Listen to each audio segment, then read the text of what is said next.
बिस्मिल्लाहिर्रहमानिर्रहीम। अस्सलाम वालेकुम नाजरीन, बात यह है के साथ मैं हूँ हिना आदिल। नाज़रीन, निगरान वज़ीर-ए-आज़म के नाम पर बयानात में तज़ादात बढ़ते जा रहे हैं। ये मामला आए रोज़ नए तनाज़ात को जन्म दे रहा है। इसहाक डार के नाम पर मुस्लिम लीग नून में इख्तलाफात खुलकर सामने आ चुके हैं। राना सनाउल्लाह को जहां सियासी शख्सियत के निगरान वज़ीर-ए-आज़म बनने पर कोई एतराज़ नहीं, वहीं ख्वाजा आसिफ का यह कहना है कि सियासी जमात से ताल्लुक रखने वाली किसी भी शख्सियत को निगरान वज़ीर-ए-आज़म नहीं बनाना चाहिए, जबकि मौलाना ने भी खबरदार कर दिया है कि वो किसी भी किस्म की नाजायज हुकूमत को तस्लीम नहीं करेंगे। साइफर के मामले पर भी बड़ी पेशरफ्त हुई है। साबिक चेयरमैन पीटीआई आज FIA के हेडक्वार्टर्स में 8 रुकनी JIT के सामने पेश हुए। इसके साथ साथ पूछगछ का सामना भी उनकी जानिब से किया गया, लेकिन उन्हें एतराज है कि FIA इस मामले की तहकीकात हरगिज नहीं कर सकता। क्या इस मामले में चेयरमैन PTI सजा से बच पाएंगे? और बहावलपुर यूनिवर्सिटी में वीडियो और मनशियात का एक स्कैंडल हकीकत है या अफसाना? इन तमाम मामलात पर आज हम बात करेंगे। हमारे साथ मौजूद होंगे रिजवान रजी साहब, सलमान आबिद साहब, इसके साथ साथ हमें ज्वाइन करेंगे आमिर खाकवानी साहब और बतूल राजपूत साहिबा। सबसे पहले आगाज़ करते हैं रिजवान रजी साहब, निगरान वज़ीर-ए-आज़म के नाम पर तज़ादात बढ़ते जा रहे हैं। राना सनाउल्लाह कहते हैं कि सियासी शख्सियत को निगरान वज़ीर-ए-आज़म होना चाहिए, वहीं ख्वाजा आसिफ ऐसा कहते हैं कि ऐसा बिल्कुल नहीं होना चाहिए। आपका क्या ख्याल है, सियासी शख्सियत को निगरान वज़ीर-ए-आज़म बनना चाहिए? देखिए, अगर तो हम कानून आइन की और सिस्टम की बात करें तो उसके तहत तो अगर कोई बलक शेर मज़ारी जैसा कोई रिटायर्ड सियासतदान हो जो सियासत अबंडन किए हुए उसे बड़ा अरसा हो गया हो, तो या शेरबाज खां मज़ारी जैसा कोई बंदा, तो वो तो बन सकता है कि वो एक एक्स पॉलिटिशियन रहा है। लेकिन जिसकी पॉलिटिकल एफिलिएशन खुली हो और वो किसी सियासी जमात से वाबस्तगी रखता हो या उसका ओहदेदार हो, जो कानून की स्पिरिट और रूह है उसके मुताबिक तो ऐसा नहीं हो सकता। बेसिकली मुझे ये लगता है कि PMLN और पीपल्स पार्टी और PDM की दीगर जमातें जो हैं वो एक जिसे कहना चाहिए कि मैच से पहले जो प्रैक्टिस होती है वो कर रहे हैं लोगों को इंगेज करने के लिए। आप देखिए ना, मैं इसको एक मीडिया स्ट्रेटजी भी समझता हूँ कि ये वाला जो उन्होंने मारा है छक्का या ये वाला जो मार्केट के अंदर बात फेंकी है, इससे पहले क्या डिस्कस हो रहा था। मैं एज ए मीडिया प्रैक्टिशनर आपकी खिदमत में अर्ज कर रहा हूँ, इससे पहले बिजली के रेट डिस्कस हो रहे थे, महंगाई डिस्कस हो रही थी और इसके अलावा आम लोगों की स्क्वीज होती हुई कुव्वत खरीद डिस्कस हो रही थी। बड़ा इंपॉर्टेंट पॉइंट है, ठीक है। लेकिन जैसे ही उन्होंने Ishaq Dar as a caretaker prime minister का पांसा जो है वो मार्केट में फेंका है, तो उसके बाद वो जो अहम डिस्कशंस थी जो हुकूमत को किसी इस तरह के इक़दाम के ऊपर मजबूर कर सकती थी कि वो बिजली की कीमत ना बढ़ाए या वो इस तरह के इक़दामात से बाज रहे या करे भी तो कम मिकदार में कर ले, वो सारी डिस्कशन साइड पे चली गई।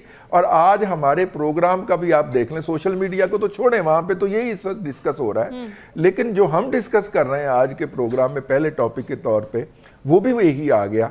आप देखिए, पिछले हफ्ते हमारा आखिरी टॉपिक जो था वो महंगाई थी, बिल्कुल, और आज हम डिस्कस कर रहे हैं कि प्राइम मिनिस्टर कौन होगा। मुझे ये लगता है कि ये जो शुदनी है ये जानबूझ के छोड़ी गई है ताकि रियल इश्यूज से तवज्जो हटाई जा सके, और वो माशाल्लाह इसमें मुझे काफ़ी हद तक कामयाब भी नजर आते हैं। अच्छा जी, सलमान आबिद साहब, आपके ख्याल में भी ये शुदनी जो है वही छोड़ी गई है, जैसे रजी साहब कह रहे हैं कि मीडिया स्ट्रेटजी है ये? देखिए, हो सकता है एक मीडिया स्ट्रेटजी हो, लेकिन एक फ्रस्ट्रेशन भी है। अच्छा। और फ्रस्ट्रेशन ये है कि इस वक्त हुक्मरान इत्तेहाद को ये जो एक उनके दहन में ख्वाहिश थी ना कि हम अपनी मर्जी और मंशा के मुताबिक किसी को निगरान वज़ीर-ए-आज़म बना लेंगे और ऐसा वज़ीर-ए-आज़म ले आएंगे जो हमें फैसिलिटेट करेगा, सहूलतकारी देगा इंतखाबात में, वो बात कहीं बन नहीं पा रही। दुबई के इजलास भी हो गए, इस्लामाबाद में बैठ के भी इजलास हो गए, नवाज शरीफ साहब जो हैं वो जद्दे भी गए और वहाँ से फिर दोबारा दुबई आए, लेकिन मसला ये है कि बात जो जरदारी साहब में और नवाज शरीफ में तय होनी थी वो नहीं तय हो पा रही। दूसरी बात यह है कि शहबाज शरीफ साहब जो हैं वो अपनी उड़ान उड़ाए हुए हैं, फजलुर रहमान साहब की अपना मौक़िफ़ है। आज उन्होंने कहा नाजायज़ हुकूमत तस्लीम नहीं करूँगा, पता नहीं कौन सी नाजायज़ हुकूमत बनने जा रही है।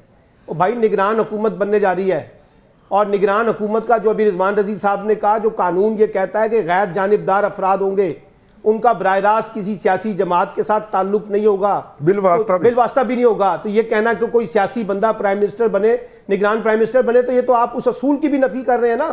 तो अब वो फ्रस्ट्रेशन है, और वो फ्रस्ट्रेशन मैं आपके प्रोग्राम में पहले बता चुका हूँ कि इनके हाथ में कुछ नहीं है। वज़ीर दाखिला तो कहते हैं कि होना चाहिए। वज़ीर दाखिला तो पहले 50 बयान दे चुके हैं, अब तक इमरान खान को फांसी भी दे चुके हैं, आपको पता नहीं है? आप ऐसी बिला वजह उनको सीरियस लेना शुरू कर देती हैं। और वो ख्वाजा आसिफ साहब कुछ कह रहे हैं, एहसन इकबाल साहब तो परसों बैठ के टीवी पर इसहाक डार साहब की तारीफ और तौसीफ कर रहे थे। और तो और सर राजा रियाज ने भी इसहाक डार जी राजा रियाज ने भी कर दिया है। अब एक और चीज़ देखें, PMLN में ये फ्रस्ट्रेशन आ रही है कि नवाज शरीफ साहब की बात सुनी नहीं जा रही, इस्टेब्लिशमेंट को ज़्यादा लिफ्ट नहीं करा रही। अब नवाज शरीफ में जो है उनके मामलात, और पीपल्स पार्टी इस मौके पे किसके साथ खड़ी होगी, वो सबको पता है किसके साथ खड़ी होगी। उन्हीं के साथ खड़ी होगी जिनके साथ आज वो खड़े हैं। वो नवाज शरीफ नहीं है, वो इस्टेब्लिशमेंट है। और ये जो नया नाम दिया जाएगा निगरान वज़ीर आज़म के लिए, इसमें दो लोग बड़े मैटर करते हैं, एक जरदारी साहब करेंगे, एक राजा रियाज भी करेंगे। राजा रियाज भी एक नाम देंगे ना बतौर अपोजिशन लीडर, वो किसके कहने पे नाम देंगे, आप भी मुझसे ज्यादा समझदार है। तो कहने का मतलब ये है कि तो देंगे इसहाक डार पे उन्होंने एतराज उठा दिया। इसहाक डार के ऊपर तो मैंने कहा है कि इसहाक डार को तो मरवा दिया उन्होंने। इसहाक डार वहां पे रात को प्राइम मिनिस्टर की वर्दी संभाल बैठे थे, निगरान प्राइम मिनिस्टर की, आपको पता नहीं है? उन्होंने कहा जी अल्लाह ताला ने मुझे अगर ये दिया तो मैं इसको बखूबी अपना जिम्मेदारी अदा करूंगा। वो तो फिर अब पता चला कि नहीं इसहाक डार का नाम ही नहीं था, जिक्र ही कहीं नहीं हुआ। मैंने कल भी प्रोग्राम में कहा था पहले तहकीकात कर ले, इसहाक डार का नाम आया कहां से है। सलमान वैसे सीवी जो उनकी बड़ी स्ट्रांग है जी माशाल्लाह, उनका सीवी अगर आपने स्ट्रांग देखना है, अगर आपने उनका सीवी स्ट्रांग देखना है तो कल का डॉन पढ़ लें। शौकत तरीन के बारे में और इसहाक डार के बारे में IMF ने जो कहा है वो भी सीवी है। कहा है कि हमारी मईशत का जो बेड़ा गर्क हुआ है उसमें ये दो किरदार शामिल हैं। आप उनके सीवी की बात कर रही हैं, उनका सीवी एक ही है, नवाज शरीफ, और कोई नहीं है सीवी उनका। ठीक। और वो नवाज शरीफ, और ये भी आपको बता दूं, ख्वाजा आसिफ साहब हो या बाकी लोग हो, उनका तो डिस्टेंस है इसहाक डार के साथ। शहबाज शरीफ भी उनको इतना पसंद नहीं करते जितना उनको लंदन वाले नवाज शरीफ साहब पसंद करते हैं। तो बात यह है, मैं अभी भी ये कह रहा हूं कि निगरान वजीर आजम का इंतखाब सियासी लोगों के हाथ से निकल चुका है, ये अब किसी और के हाथ में है, वहीं से फैसला होगा। और आप देखिएगा कि शहबाज शरीफ भी, राजा रियाज भी और आसिफ अली जरदारी भी पुरानी तनख्वाह पे काम करते हुए उसी की हिमायत करेंगे जो नाम उनको पेश किया जाए। वैसे सलमान आबिद साहब, आप नवाज शरीफ साहब को बड़ा लाइट ले रहे हैं, वो हमारे चौथे वजीर आजम बनने जा रहे हैं। जी वो छठे भी वजीर आजम बन सकते हैं, सुने सुने वो छठे भी प्राइम मिनिस्टर बन सकते हैं, चौथे के बाद खाकवानी साहब को छठा भी बना दें। शामिल गुफ्तगू करते हैं। आमिर खाकवानी साहब, जैसे राना सनाउल्लाह कहते हैं कि सियासी शख्सियत को निगरान वजीर आजम होना चाहिए, अगर ऐसा करती है हुकूमत तो क्या कोई आईनी रुकावट भी सामने आती है? ये मामला आपके ख्याल में इतना मुतनाज़ है, क्यों होता जा रहा है? देखें, जो अभी बात की हमारे दोस्तों ने, रिजवान रजीज साहब ने, सलमान आबिद साहब ने, इसमें कोई शक नहीं कि आईनी और कानूनी तौर पर तो कोई सियासी शख्सियत को बनाने की कोई तोके नहीं है। अच्छा, एक तो होता है ना कि जो सियासतदान है, चले किसी छोटी मोटी पार्टी का सियासतदान हो, वो इतना एक्टिव नहीं है, इलेक्शन भी लड़ रहा। इसहाक डार साहब तो गहरे मेन आदमी है ना, मुस्लिम लीग नून के मेन आदमी है, तो उनके खर बनाने की कोई लॉजिक या कोई वजह नहीं है। लेकिन असल में आप ये देखें, जो मेरे ख्याल जिस पॉइंट पे हम शायद उधर अभी नहीं बात हुई, ये एहसास अदम तहफ़्फ़ुज़ बहुत ज्यादा फैल गया, इनसिक्योरिटी है बहुत ज्यादा पीएम के अंदर, खासतौर पर पीएस पार्टी और PMLN के अंदर। उनको खतरा ये है कि निगरान हुकूमत की लंबी ना हो जाए, तो निगरान वज़ीर ऐसा बंदा लाने की कोशिश है जो उनका वेल विशर हो, पिंडी के बजाय उनका हो। और दूसरी बात जो वो भी अहम है, PMLN के अंदर ये ख्याल है खासतौर पर, और दबे दबे लफ्ज़ों में वो कह भी रहे हैं कि भाई हुकूमत, यानी आप समझते हैं हुकूमत से क्या मुराद है, PTI को के खिलाफ इतना सख्त जा नहीं रही पिछले कुछ दिनों में। उनको खतरा ये है कि कोई रिलीफ ना मिल जाए। उनको ये खतरा है कि निगरान हुकूमत में कहीं ऐसा ना हो कि PTI को भी एक हाथ पैर खोल के इलेक्शन में ऐसा लड़ने का मौका मिल जाए, तो वो अपना बंदा लगाने की कोशिश है। सागदार से ज्यादा उनको अपना बंदा कौन हो सकता है? और अभी भी ये ड्राफ्ट नहीं हुआ, और ये इन्होंने सलमान आबिद ने ठीक कहा है, मुस्लिम लीग नून के अंदर शहबाज शरीफ साहब का ग्रुप है, वो मुखालिफ है। बल्कि मेरी इत्तला के मुताबिक मरियम नवाज साहबा ने भी इसकी मुखालफत की। असल में उनकी दलील, मरियम साहबा की जो मेरे तक बात पहुंची, उनकी दलील ये थी कि अगर इन्होंने निगरान वज़ीर-ए-आज़म रहे तो बीच में IMF का जायजा, जो दूसरा जायजा है, वो निगरान दौर में होगा उसमें, और $1 अरब भी तब मिलना है, और फिर मुमकिन है कुछ और चीजों प्राइसेस बढ़नी पड़े, तो उन सब की सियासी कीमत नून लीग को मिलेगी, अदा करनी पड़ेगी। अगर निगरान वज़ीर-ए-आज़म कोई और बंदा होगा, न्यूट्रल होगा, तो ज़ाहिर हमारे ऊपर यानी नून लीग पे फर्क नहीं पड़ेगा। अच्छा, तो आमिर खाकवानी साहब, जैसे भी हम बात कर रहे थे, 25 जुलाई है आज भी, 5 साल पहले जो हुकूमत लेकर आए थे वही, ये जो करंट हुकूमत का सेटअप है वही ये हुकूमत भी लेकर आए हैं, तो क्या फिर खतरा या इनसिक्योरिटी यही है कि निगरान सेटअप भी वही लाएंगे? और इस बात से ये बात मुतनाज़े हो रही है आपके मुताबिक?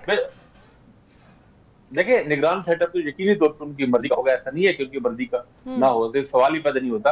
लेकिन ये एक मुहिम सा खदशा मौजूद है, और जरदारी साहब खासतौर पे वो चूंकि काफी ज्यादा एक तजर्बाकार भी आदमी है और चीजों को आगे देखते भी हैं, वो ये बात कहा जाता है कि वो ये बात बार बार कह रहे हैं कि ऐसा ना हो कि निगरान सेटअप लंबा हो जाए और हमारे यहाँ से चला जाए, 6 महीने आगे चला जाए, मार्च अप्रैल तक चला जाए और फिर पता नहीं क्या हो।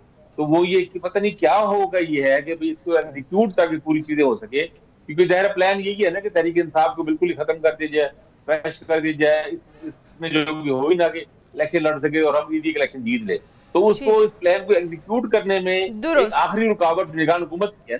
सही है, बिल्कुल ठीक तो है, वो एक है। ठीक है। बतूल, आपके ख्याल में क्या सियासी शख्सियत को निगरान वज़ीर आज़म होना चाहिए या नहीं? क्यों अब इतना ज़रूरी समझा जा रहा है कि किसी सियासी शख्सियत को ही निगरान वज़ीर आज़म बनाया जाए? देखिए, जो इंटरिम सेटअप का जो कॉन्सेप्ट है वो यही है कि जो इलेक्शन की कंडक्शन है वो ट्रांसपेरेंट हो, और ये सारा जो प्रोसीजर है वो ट्रांसपेरेंसी से सिर्फ इसलिए हो सकता है कि एक ऐसी शख्सियत है जो फेडरेशन की नुमाइंदगी करे, जो न्यूट्रल हो और उसका कोई भी सियासी झुकाव ना हो, जैसे आमतौर पर इलेक्शंस में हमने देखा है। इसका कॉन्सेप्ट तो ये है, लेकिन बदकिस्मत ये है कि हमारे मुल्क में हमने हर दफा इसकी प्रैक्टिस नहीं देखी। इस दफा भी जिन लोगों के नाम आए, चाहे वो साफी थे या बाद में जिनके नाम आए, चाहे वो एक्स फेडरल मिनिस्टर्स रहे या सर्विंग मिनिस्टर्स रहे, उनकी एक इंक्लिनेशन तो बड़ी वाज़ेह रही है।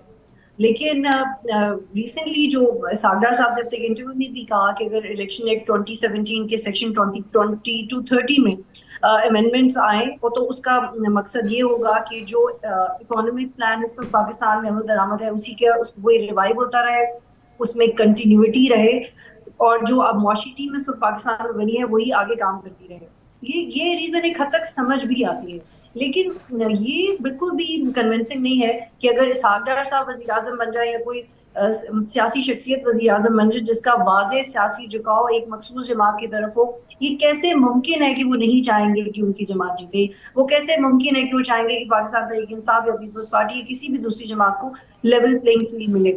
और जैसे मेरे साथी पहले ये कह रहे थे कि हम ये देखते हैं कि 2018 में भी कुछ जमातें के साथ इसी तरह की सूरत हाल थी कि वो इलेक्शन में उस तरह से हिस्सा नहीं ले पा रही थी, और जो कि जमहूरियत का हुस्न बिल्कुल नहीं है। जितने भी एतराज़ात हों एटलीस्ट इलेक्शनरिंग के लिए, एज लॉन्ग एज एक सियासी जमात रजिस्टर्ड है उसको मौका ज़रूर मिलना चाहिए। अगर वो TLP हो सकती है तो वो कोई और जमात भी हो सकती है माजी में, लेकिन this is very unfortunate if it happens. और इसमें पाकिस्तान पीपल्स पार्टी और PMLN की भी राय भी अलग अलग है। अगर इसहाक डार साहब या किसी भी PMLN से नाम प्रपोज किया जाता है तो पाकिस्तान पीपल्स पार्टी उसकी मुखालिफत करेगी, क्योंकि ये दोनों जमातें इलेक्शन के अंदर एक दूसरे के खिलाफ इलेक्शन लड़ी हैं। बट द पॉइंट इज कि जो भी शख्सियत आए वो न्यूट्रल आए। अगर वो न्यूट्रल नहीं आएगी तो ये एक्सपेक्ट करना कि इलेक्शन ट्रांसपेरेंट होंगे बेवकूफ़ाना अप्रोच। बिल्कुल ठीक है, यानी न्यूट्रल का मसला फिर से बन गया है। अच्छा, मरियम औरंगज़ेब साहिबा की एक स्टेटमेंट बड़ी इंटरेस्टिंग सी आई है सामने, उन्होंने एक टॉक शो में गुफ्तगू की है। उनकी जानिब से क्या कहा गया है, पहले वो सुन लेते हैं, फिर उसके बाद उस पर गुफ्तगू करते हैं। पहले तो आपके बेशतर साथियों ने ये कहा कि ये काला कानून है और इमरान खान को बैन करने के लिए और इमरान खान को इलेक्शन के दिनों में कुछ करने के लिए हुआ। तो जब अगर मैंने इमरान खान को बैन करके उनकी शक्ल ना दिखानी हो, उनकी स्टेटमेंट ना दिखानी हो, तो इस कानून से तो सबसे ज़्यादा फ़ायदा इमरान खान को होगा, क्योंकि चेयरमैन पैमरा के मैंने इख्तियार ले लिए हैं। जो इख्तियार हमारे लिए इस्तेमाल होता था कानून में, नवाज शरीफ साहब के खिलाफ हुआ, शहबाज साहब के खिलाफ हुआ, तो उनका नाम मरियम नवाज शरीफ साहब का नाम ले रही है, हम तो नाम ही नहीं ले सकते। नहीं, आप भी ले, आपको किसने मना किया? अच्छा, अभी आपने लिया इमरान खान, मैंने चेयरमैन PTI का है, लेना इमरान खान का नाम, किसने मना किया? ले लो जी, ये मीडिया के लिए बहुत अच्छी खबर है।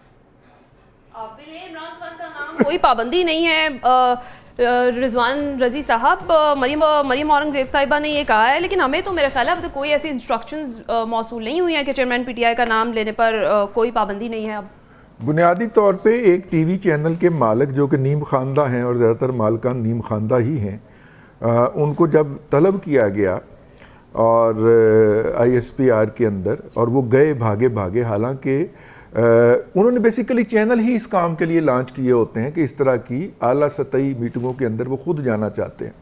तो वो लाहौर के अंदर हैं, वैसे वो फैसलाबाद के हैं।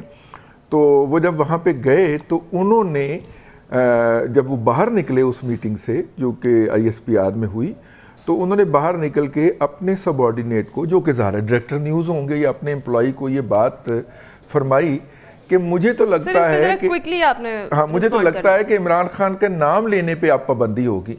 अब मुझे तो लगता है वो नीम खाना शख्स जो है, जिनकी शोहरत पूरे 4 दांगे आलम में किस वजह से है वो मैं बयान नहीं कर सकता।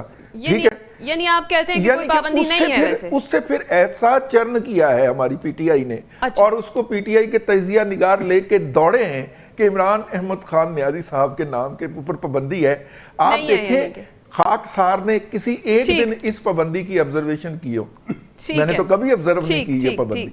सलमान आबिद साहब, मेरा ख्याल है रिजवान रज़ी साहब बाकी चैनल्स कम देखते हैं, शायद अपना PNN देख रहे हैं। बाकी चैनल्स के ऊपर पाबंदी है, और मैं कई प्रोग्रामों में गया हूँ जहाँ पर प्रोग्राम में उनके PTI के सरबराह का नाम लिया जाता है, फिर वहाँ पे वो आउट कर दिया जाता है रिकॉर्डिंग प्रोग्राम के अंदर, और ये इंस्ट्रक्शंस मौजूद हैं। PTI की कोई एक्टिविटी नहीं दिखानी PTI के, तो इसलिए ये कहना मरियम नवाज का नहीं, वो मरियम नवाज किसको बेवकूफ बना रही है भाई? सारे चैनल्स के ऊपर बाकायदा एक मीटिंग हुई है, उसके अंदर इंस्ट्रक्शन दी गई है। अब वो ये कह रही है कि जी पैमरा जो है उसने नोटिफिकेशन जारी नहीं किया। ठीक है, किसको कह रही है बेवकूफ बना रही है? ठीक है, किसने लगाई? आगे चलते हैं। आमिर खाकवानी साहब, दुरुस्त कह रही है मरियम औरंगजेब साहिबा या नहीं?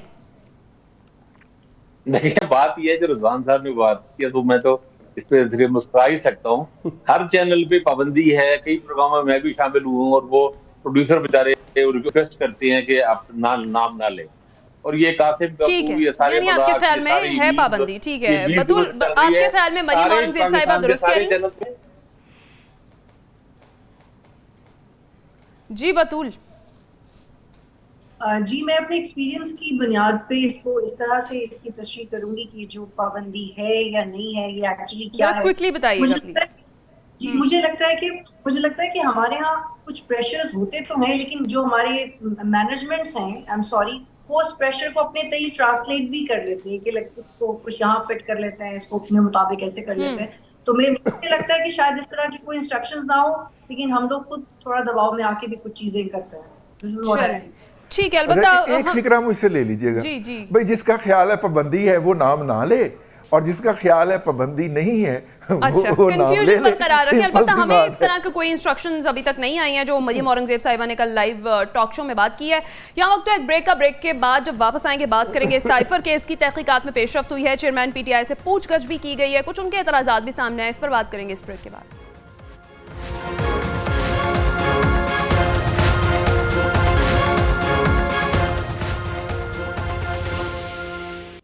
वेलकम बैक नाज़रीन। ब्रेक पर जाने से पहले हम बात कर रहे थे साइफर केस की तहकीकात में पेशरफ्त हुई है और चेयरमैन PTI से पूछगछ भी की गई है। सवाल ये है कि क्या कानूनी तौर पर FIA साइफर केस की तहकीकात कर सकती है, और इसके साथ साथ वाकई क्या चेयरमैन PTI ने सीक्रेट एक्ट की खिलाफ वर्जी की है? क्योंकि वो ये कहते हैं कि जो ख़त मैंने लहराया था या जिसका जिक्र तकारीर में वो करते रहे वो साइफर नहीं था, वो उसका मफहूम था बेसिकली जो ऑफिशियली उनको दिया गया था।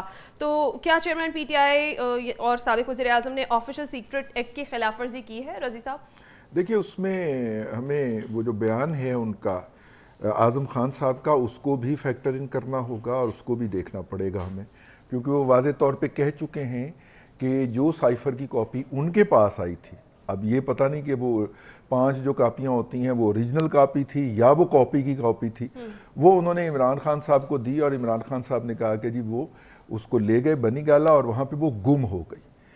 अब ये इमरान खान साहब जो है वो मामले को जिस तरह बाकी मामलात को वो शेड के अंदर डालते हैं या कंट्रोवर्शियल बनाते हैं, जैसे उनका ख्याल ये है कि तोशाखाना केस उनके ख्याल में प्रोसीड नहीं करना चाहिए और सुप्रीम कोर्ट ने हस्बे साबक हस्बे रवायत ऐसे करके इंतज़ार कर रहा होता है हमारा सुप्रीम कोर्ट के, इधर इमरान खान की पिटीशन आए और इधर वो टेकअप करके नया बेंच बनाए और इधर वो उसको टेकअप करके उसको स्टे करें, तो वो सुप्रीम कोर्ट जो है उसने फिर तोशाखाना वाला केस उठा लिया है। और अगर कल जो है आज उनके वकील ने उस केस के अंदर ख्वाजा हारिस साहब ने जिरा मुकम्मल कर ली है, कल अगर काउंटर इल्ज़ामात काउंटर जो हैं आर्गूमेंट हो जाते हैं तो फिर केस जो है वो रेडी है जजमेंट के लिए।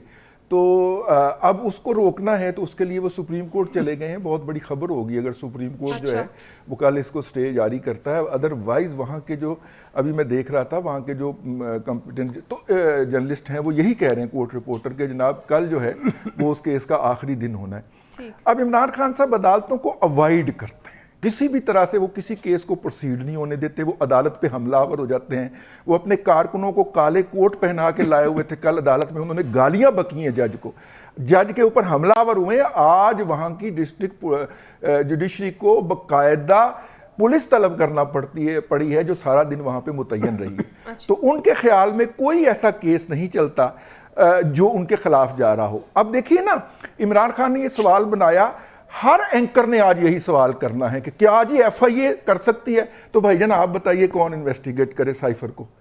आप बता दीजिए ना। नहीं, आप जो हर मामले के अंदर हर मामले के अंदर जो है वो जो जुडिशियल कमीशन होना चाहिए। यार को खुदा का खौफ करे, कितना का VIP ट्रीटमेंट चाहते हैं? 4 दफा आप प्रोटेक्टिव बेल ले चुके हैं यार। ऐसे तो यानी कि जुडिशियल इंक्वायरी नहीं हुई है? मैडम जुडिशियल इंक्वायरी होनी ही नहीं है, कानून का तकाजा है पहले इन्वेस्टिगेशन होगी, उसके बाद जुडिशरी के पास मामला जाएगा। ये इतराज उठाते हैं चूंकि FIA वज़ीर दाखिला के अंडर आती है, तो वज़ीर दाखिला ऑलरेडी इस केस में फरीक है। FIA के अलावा कौन करे जनाब? आप बताइए। आप मतलब जुडिशरी के अलावा, जुडिशरी के पास तो जब इन्वेस्टिगेशन हो जाएगी फिर जाना है ना मामला। आप उल्टा टांगे के आगे घोड़ा बांध रहे, मतलब कि टांगे के पीछे घोड़ा बांध रहे, क्या कर रहे हैं आप?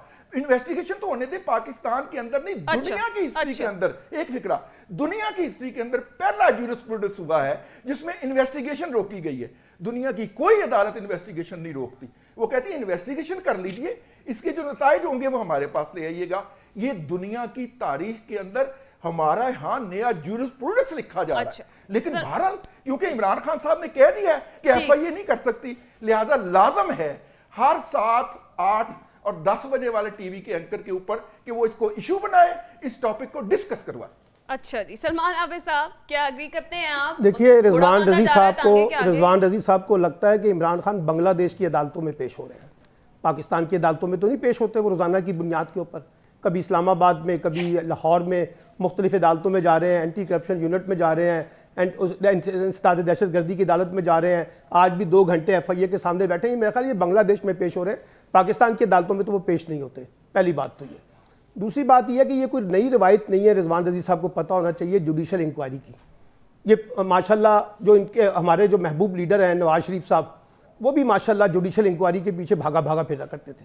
शहबाज शरीफ साहब भी भागा भागा फिरते थे, कहते थे हमें FIA पे एतबार नहीं है। आपको याद नहीं है जो पनामा केस था, भूल गए हैं? उस वक्त तो सब बड़े बड़े चढ़ के बोल रहे थे कि FIA कैसे इन्वेस्टिगेट कर सकती है, ये तो जुडिशियल इंक्वायरी होगी, ये फला होगा, ये होगा, FIA पे हमें एतबार नहीं है, उनके ऊपर फला बंदा जो है वो पार्टी है। आज वो सब ठीक हो गए। सवाल ये है कि एक ऐसा शख्स वजीर दाखिला जो कहता है कि इमरान खान को जायज़ और नाजायज़ तरीके से ख़त्म करने के लिए मैं तैयार हूँ, उसके ऊपर कौन ट्रस्ट करेगा मुझे बताइए। और आप कह रहे हैं साइफर के ऊपर जाएं, आप तोशा खाना के ऊपर तो बड़ी शानदार बात की है इन्होंने, रिजवान रजी साहब ने। मैं तो इसी प्रोग्राम में कह चुका हूं, वो तो खान अब्बासी साहब नसीम ज़ारा के प्रोग्राम में कह चुके हैं ना, 4 घड़ियां मैंने बेची हैं, एहसन इकबाल साहब ने घड़ियां बेची हैं, ख्वाजा आसिफ साहब ने घड़ियां बेची हैं, ये जरदारी साहब ने मर्सिडीज गाड़ी ली है, मरियम ने ली है, उसके ऊपर भी कोई मातम करेंगे या नहीं करेंगे? सारा गुस्सा सिर्फ तोशा खाना का इमरान खान पे निकालना है। ये हमारा एक मसला बन चुका है कि भाई जो जिसके बाकी आप पूरे केसेस को डिस्कस तो कर लें। तोशा खाना की जो हाई कोर्ट के अंदर जो बकायदा फहरिस्त पेश की थी उसके बारे में क्या ख्याल है? उसके ऊपर तो कोई गुफ्तगू नहीं करते रिजवान रजी साहब कभी, कि उसकी भी इंक्वायरी कर ली जाए कि ये नवाज शरीफ साहब ने, खाकान अब्बासी ने किन शराइत के ऊपर चीजें बेची हैं, किन अगर ये बेच सकते हैं तो वो क्यों नहीं बेच सकते, वो बेच सकते हैं तो ये क्यों नहीं बेच सकते। बात यह है कि इमरान खान का ट्रायल हो रहा है इस वक्त, वो कोर्ट में पेश हो रहे हैं। वो अगर अपने हक में कोई दलाइल सही तरीके से देंगे, केस उनके हक में आ जाएगा। अगर वो दलाइल नहीं दे सकेंगे तो अदालत अपना रास्ता निकालेगी। अच्छा, सुप्रीम कोर्ट में जाएगा तो इमरान खान को रिलीफ मिल जाएगा। ये शरीफ बरादरान भी इन्हीं अदालतों से रिलीफ लेते रहे हैं। माशाल्लाह इतवार के दिन, छुट्टी वाले दिन जमानत मिलती थी। ये भी इसी रिकॉर्ड का हिस्सा है ना, उसको क्यों भूल जाते हैं रिजवान रजी साहब? ठीक, वहां पे तो आप नहीं बोलते कि जनाब इतवार वाले दिन कैसे जनाब जस्टिस साहब आते हैं और आके हमजा शहबाज को जमानत दे देते हैं, वो ठीक होता है। और बेनजीर भुट्टो के वो अल्फाज इस्तेमाल याद रखें, जो मोहतरमा बेनज़ीर भुट्टो कहती थी इन अदालतों के बारे में, शरीफ खानदान की चमक के बारे में, वो भी भूल गए रिजवान रज़ी साहब। अब तो अब सिर्फ उनको इमरान खान ही नजर आते हैं कि जनाब अदालतें उनको रिलीफ देती हैं, बाकियों को शायद वो कुछ और दे रही हैं, वो भी इन्हीं अदालतों से रिलीफ देते रहे। आगे बढ़ते हैं दूसरे बंदे को मेरे ऊपर तबर्रा के लिए छोड़ बंदे को मेरे ऊपर तबर्रा करे। सर आमिर खाकवानी साहब, जो एतराज चेयरमैन पीटीआई ने उठाया है, आपके ख्याल में क्या दुरुस्त है? क्या कानूनी तौर पर एफआईए साइफर केस की तहकीकात कर सकती है? देखिए, ज्यादा बेहतर तो यही होता कि जुडिशल कमीशन बनता। जहरी बात है, वो जो ये दलाइल सलमान आबिद साहब ने दिए, इनमें से बहुत सारों से मैं तो बड़े इत्तेफाक करता हूँ। तो वजीर दाखिला का और एफआईए, देखिए हमारे यहाँ हम अच्छी तरह जानते हैं कि पुलिस की रिपोर्टें कैसी होती हैं, इंक्वायरीज कैसी होती हैं, एफआईए की इंक्वायरी कैसी है। बदकिस्मती से हमारे यहाँ इतने क्रेडिबल ये रहे नहीं है। पुलिस इंक्वायरी का आपको पता है कि सामान्य से इनकार कर देता है, हर को पता है कि कितने को उसमें असरअंदाज हो जा सकता है। यही मामला एफआईए का भी है। तो ये अदारे अगर इतने क्रेडिबल होते तो कौन एतराज कर सकता था? एफआईए बिल्कुल इन्वेस्टिगेटिंग एक एजेंसी है, इन्वेस्टिगेट करना चाहिए, उसे कर ही दिया और इमरान खान पेश भी हो रहे। लेकिन ज्यादा बेहतर तो ये होता है कि कमीशन बनाया जाता। लेकिन मैं ये कह रहा साइफर केस में चेयरमैन पीटीआई की जी, अच्छा एक पॉइंट मेरा ये जो देखिए सुप्रीम कोर्ट की फुर्ती की बात की इन्होंने, रिजवान रज़ी साहब ने, मेरी काम मजाल के मैं पे दोबारा करूं, हम तो इनके मदाहीन में से शामिल हैं। लेकिन बहरहाल जो हमारे सेशन जज साहब, सेशन कोर्ट जिस एफिशिएंसी का मुजाहरा कर रही है, उसकी मिसाल भी शायद तारीख इंसानी में नहीं होगी। हमारे यहाँ डिस्ट्रिक्ट कोर्ट में सालों बरसों तो शखाना जैसे केस रुलते रहते हैं, कई साल लगते हैं, और ये डे बाई डे समाप्त हो रही है और इतनी तेजी से हो रही है कि वो शबाशी स्पीड किया, मोहसिन नकवी स्पीड किया, सारी स्पीड खत्म हो गई है। तो कुछ इस पे भी तवज्जो फरमानी चाहिए ना, इसलिए देखना चाहिए चीजें अगर अपने नॉर्मल वे में और सही अंदाज में चले तो हर जगह में बेहतर होता है। तो मेरा ख्याल है हमें इन सब चीजों को देखना चाहिए। चलें, बिल्कुल ठीक है। बतूल, आप क्या राय रखती हैं इस पर? अच्छा, मुझे लगता है कि आमतौर पर जब हम एनालिसिस कर रहे होते हैं तो ये बहुत आसान है कि हम कंपैरिजन शुरू कर लें कि अगर फलां नहीं किया तो फलां क्यों नहीं कर सकता। मुझे लगता है ये तो बहुत ही आसान है ये आर्ग्यूमेंट्स करना, लेकिन हमें ये सोचने की जरूरत है कि मुल्क को जरूरत किस चीज की है। अगर एक चीज नवाज शरीफ ने गलत की तो क्या वो इमरान खान भी गलत करने के लिए अलाउ होना चाहिए? अगर एफआईए ने पहले इन्वेस्टिगेशन नहीं की तो क्या एफआईए को मजीद जिम्मेदार बनाने के लिए इकदाम नहीं करना चाहिए? तो मुझे लगता है जो कंपैरेटिव एनालिसिस है पॉलिटिक्स में वो ओपन एंडेड रह जाता है। हमें इस बात पे ज्यादा तवज्जो देनी चाहिए कि इस वक्त किस चीज की जरूरत है। देखिए, तोशाखाना केस में बिल्कुल पाकिस्तान तहरीक इंसाफ ने जो उनके कायद ने जो किया उनको नहीं बेचनी चाहिए थी, लेकिन बाकी लोग भी उतने ही आंसरेबल हैं। अब बाकी सियासी जमातों की जो लिस्ट है आप उनको भी देखिए, चाहे उसमें जजेस हैं, चाहे उसमें पॉलिटिशियंस हैं, चाहे उसमें जर्नलिस्ट हैं, उस लिस्ट में पॉलिटिशियंस के अलावा और भी बहुत सारे लोग थे। लेकिन एक रूल है कि आप इतना पर्टिकुलर अमाउंट पे करके आप वो तोहफा ले सकते हैं, लेकिन क्या इतना एक्सपेंसिव बेचना चाहिए भी या नहीं बेचना चाहिए, उस बहस में हम अब तक पड़े हुए हैं। मैं आपको एक और केस याद दिला दूं, फॉरेन फंडिंग केस कहीं भी पाकिस्तान तहरीक इंसाफ से रिलेटेड था, but at the same time 2017 में। ठीक है, हमारे तमाम पैनलिस्ट ये राय रखते हैं कि साइफर केस की जो तहकीकात हैं कि बेहतर है कि जुडिशल कमीशन बनाया जाए और एफआईए ये तहकीकात ना करे सिवाय रिजवान रज़ी साहब के। नाज़रीन, आज के प्रोग्राम से इतना ही। अपना ख्याल रखिएगा, फीडबैक दीजिएगा। अल्लाह हाफिज़।